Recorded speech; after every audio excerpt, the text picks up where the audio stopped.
Good morning. We're going to start with, I believe we have a quorum, so we'll do roll call. Weber. Here. Bloom. Jones. Joe Sawyer. Here. McCarty. Here. Melendez. Here. Nazarian. Patterson. Thurman. Here. We have a quorum, so we can begin with the business. As some of you know, Budget Sub-6 was created in 2011 to consider changes to the budget process and bills related to the budget that were proposed by members. All non-committee bills referred to Budget Committee are heard in Sub-6 and referred to suspense automatically without a vote, similar to the way it's done in appropriations. We have 5 bills to hear today. We'll begin with I think Mrs. Olson was here first, and she's in the room. So we'll begin with ACA 1. Ms. Olson.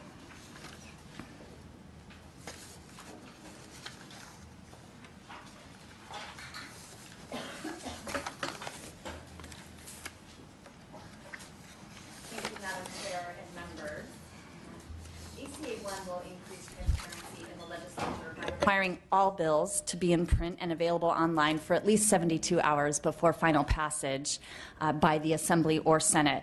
It does provide exceptions for states of emergency declared by the governor.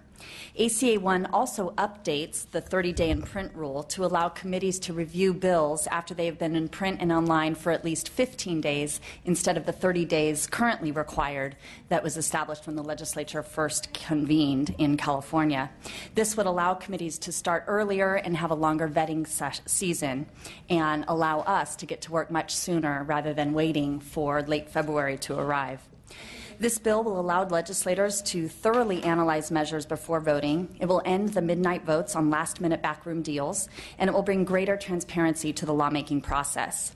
It would also allow stakeholders time to voice their concerns or support. And I would remind all of us that this bill doesn't require anything that isn't already required of cities, counties, special districts, school boards, etc. Simply put, Californians should be given the opportunity to review all bills before they are voted on.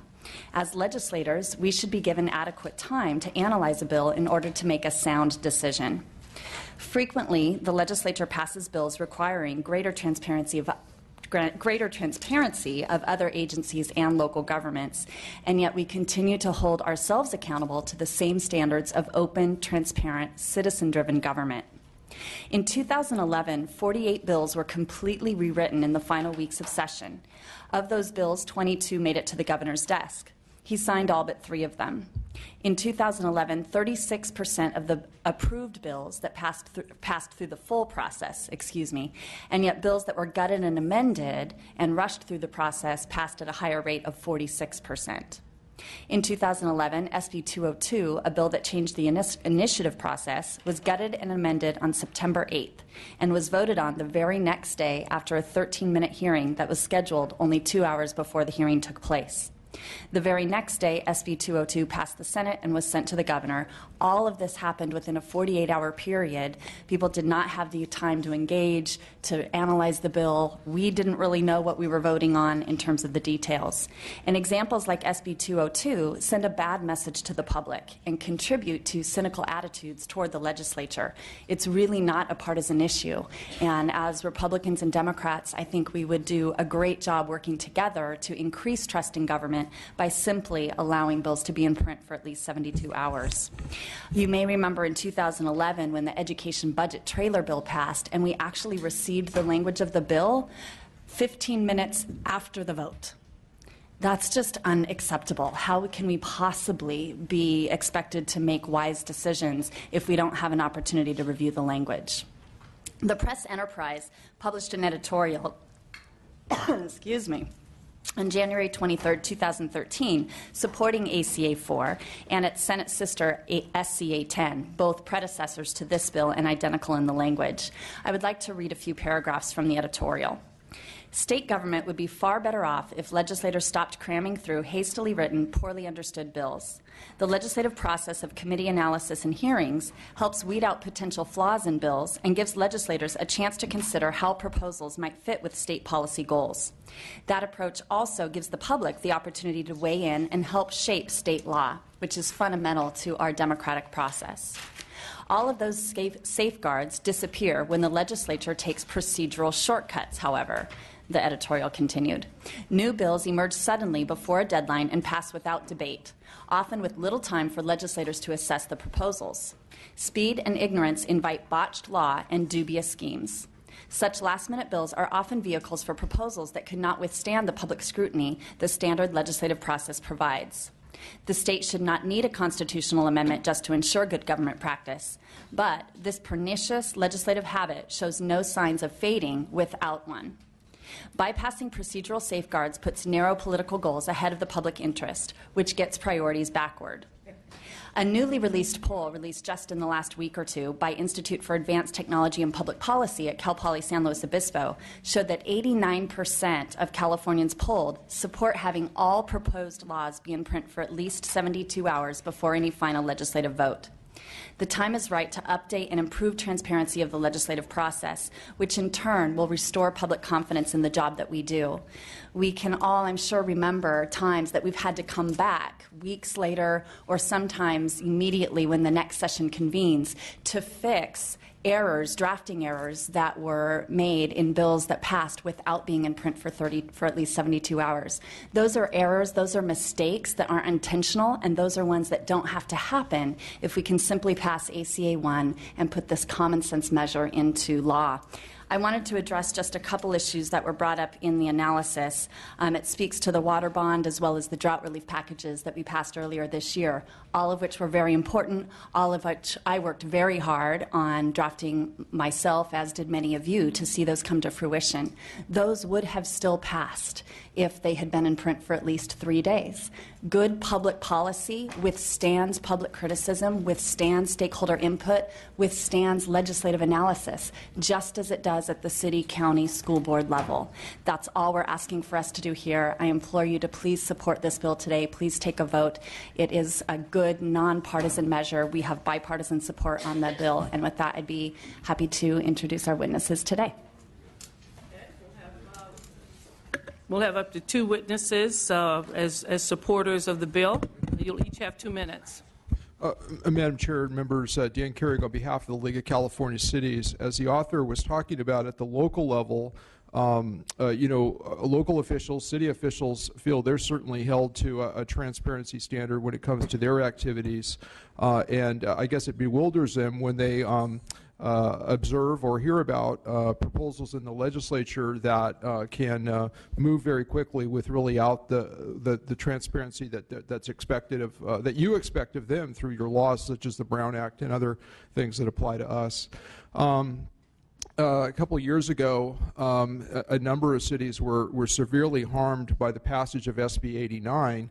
That bill took away vehicle license fees from cities. There had been special allocations that helped cities for annexations as well as new incorporations. The law that established those special allocations went through the legislature in a very deliberative process, was crafted, refined, amended. The bill that took it away without a public hearing probably went through the building in about 6 hours. So those that were affected by the law never really had a full chance to even, one, know about it, and 2, be able to even talk to their legislators and make sure legislators knew what the full impacts were.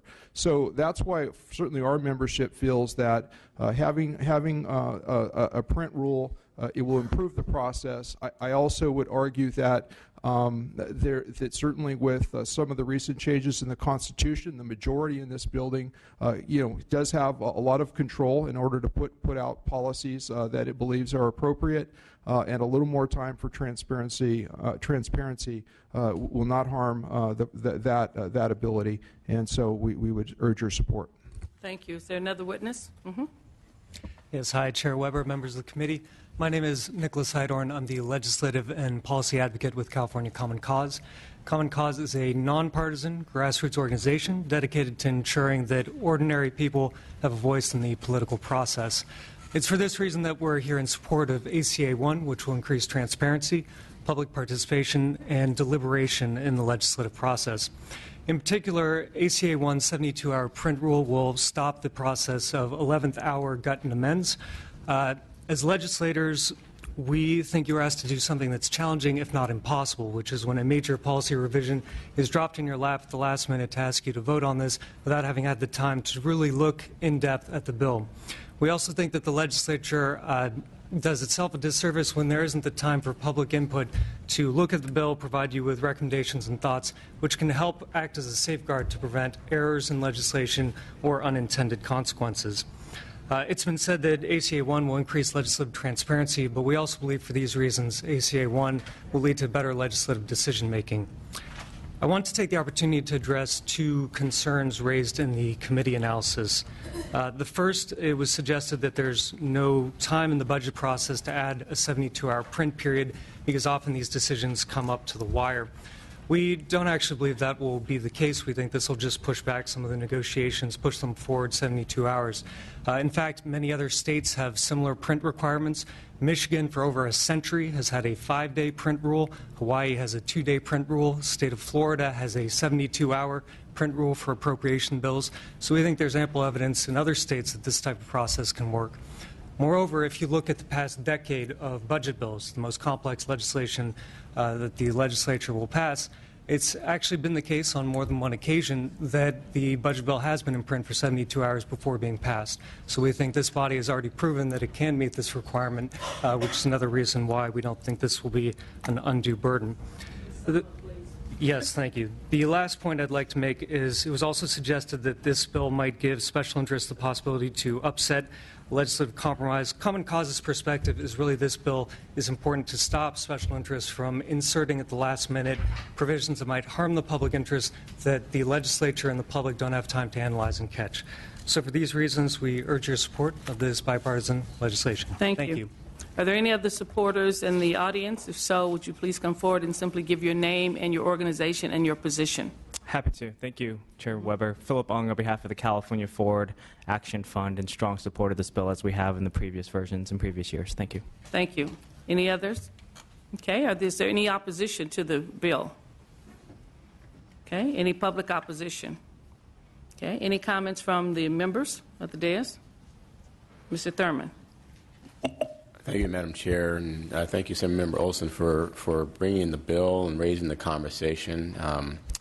You know, I'm torn because I really value the goals of transparency. Like many, I come from local government. You know, the Brown Act was something that was embedded into my kind of being about how we, you know, make the public informed about anything that might be voted on. As I said, I support the goals of transparency.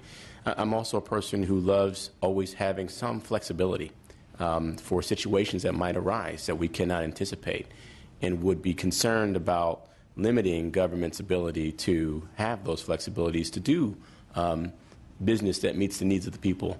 And as I read some of the language and just things that say no exceptions, you know, those do tend to concern me. So I'm with you.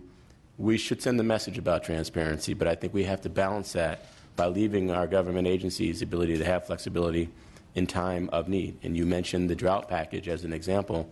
I thought that was a perfect example of our ability to act, recognizing that so much of what was in that package is going to take startup time and ramp-up time, and that because there are communities with no water and because there are communities that have even just 1 year supply, we need as much ramp-up time to move. And so, you know, I asked, how do you envision us being able to balance the necessity to act in times that may not be explicitly defined in the Constitution as an emergency, but are urgent nonetheless?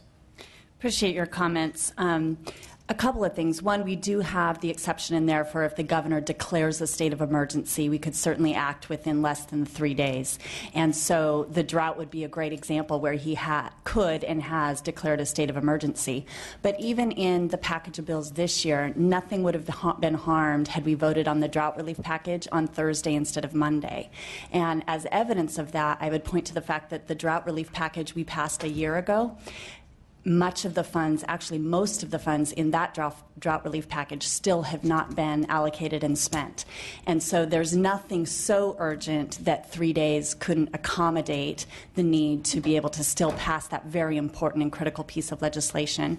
The last point I would raise in response to your comments is I'm certainly open to amendments. I understand the need for maybe just grammatical errors, for example, in a bill that need to be fixed, whether it's a comma issue, adding a co-author co-author. And so just for very technical or grammatical amendments, I've always been open and have suggested every single year that I've introduced this bill that we'd be open to those amendments, and that has not seemed to move the conversation forward. But appreciate what you're bringing up, and I believe that the language in the bill can accommodate the concern. Any other questions of members? Okay, as pointed out, this bill is going on suspense, and so thank you very much for the presentation. If I could close. Please. Yes, I'm sorry. Thank you. Please That's okay. ACA 1, as I had said, will enhance legislative accountability. It will ensure public access to new legislation and recently amended legislation. It provides flexibility during times of natural disaster or other declared states of emergencies. And it allows committees more time to vet bills. ACA 1 is not a partisan issue. There's no gray area. It's just common sense. The public deserves full disclosure and timely and accurate information from their elected officials about how their taxes are spent, just as we require of all municipal governments. Only then can we claim to have a true representative government where people have the ability to voice their opinion on all issues. Our constituents deserve better from us, and at the very least, they deserve a vote on this measure. In 2013, I had ACA 4, and that was, I think, the third version. This is now the fourth version, or fourth time I've introduced this. ACA 4 came to this committee, and it was placed on suspense. It never got an up or down vote, and I understand that ACA 1 is now going on suspense as well. My question is, when does the suspense file get voted on? In Appropriations Committee, in Rev and Tax Committee, there's always a hearing where the suspense file gets voted on, and I think ACA 1 deserves the opportunity to actually receive a vote. And so that would be my closing request, is if it's going on the suspense file, I understand that, but I would appreciate being noticed as to when this budget subcommittee plans to take up that suspense file for votes on each of the individual bills. Thank you for your attention to the matter. Thank you. The second committee is, I think Mrs. Brown is here. Are we not going to answer that question? Madam Chair? Oh, you want to answer to that? Yes. Okay. You yeah, had a comment, question. Well, just a question. I would, I don't know if it's a parliamentary inquiry or just a question of the committee staff, is when are we going to take up the suspense file? Right. The full committee would have to take it up, but not the subcommittee, so we'll discuss that. If my memory serves me correctly, I don't think I've ever voted on a suspense file in appropriations. And I've been on appropriations now for 3 years. Yeah, No, the suspense file is always voted on in appropriations. There's a vote for suspense file in appropriations because we, at the end of the term, last year, At the very end, you vote to keep them all on suspense. Well, last year, as members of, if you have a bill on suspense and appropes, you send the chairman your ranking of which ones you want removed from suspense and which one, in the order that you want them removed. So then they're voted on. So there is a vote for the suspense file. Well, they're brought back. Those that are taken off suspense are Correct. brought back for a vote, but Yes. those that remain on suspense are never brought back. Well, If my memory could serve, that may I've be had the several on suspense that have been there for, I don't know where they are now. Then can the committee, committee members on this committee infer from your statements that this suspense file is not going to be intended to ever be brought back? We will talk about that, but I know that the suspense files that are formed by the chair of appropriations, and this is basically the appropriation committee for the budget, the committee itself does not vote on what goes on suspense. It's a chair in consultation with budget individuals and resources to determine it, which one will come out of suspense. It's just my understanding of the practice of the suspense file and appropriations. I think just to clarify, though, there is always the appeals are made, the hearings are held, the appeals can be made to the chair, if my memory serves me correctly. And then those that are brought off based on the chair's recommendation of suspense. Is that correct? Correct, but I think to clarify, the suspense hearing for appropriations is always noticed on the file. It does always take place, and at that suspense hearing, that's when the votes are made on the bills that move off of the suspense file and onto the floor. Exactly. And so that's what I'm requesting now, is requesting when will that suspense hearing for the budget be taking We'll place? get with staff, and we'll notice when there will be a hearing on the suspense files. Okay, great. Madam Chair, Thank one you. more point of clarification, if I can. Yes. Thank you. One other difference between this Budget Committee and the Appropriations Committee bills is all bills that are in appropriations have had at least one policy committee where they've been voted on. And I think Member Olson is just requesting that this bill have the same privilege as all other bills that go through Policy Committee and then are in approps, that at least receive an up or down vote. And so I'll look forward to working with Madam Chair and the committee and staff on bringing that to a vote off suspense at the budget hearing. So thank you very much. And some of the bills have been heard in various committees. The AB bills have been heard in committees. And this is obviously the hearing for this one. That's why it's being heard. This is the committee that would hear this bill, not another committee. Okay. Thank you, Madam Chair. And The only last thing I would end with is this bill has been quadruple referred, so the sooner the suspense hearing can be held, the more quickly we can move on to the second of 4 committees. Yes, I think I've had a couple of those. It's really kind of over at this point, but if you have to. Okay, good. All right. I was just going to ask if you wanted 72 hours notice since you're quadruply referred. If we give 72 hours notice of when you're heard, that could delay your timing in your 4 committees. Indeed. Fortunately, ACAs aren't subject to all the legislative deadlines, but your point is well taken. Well played, Counselor.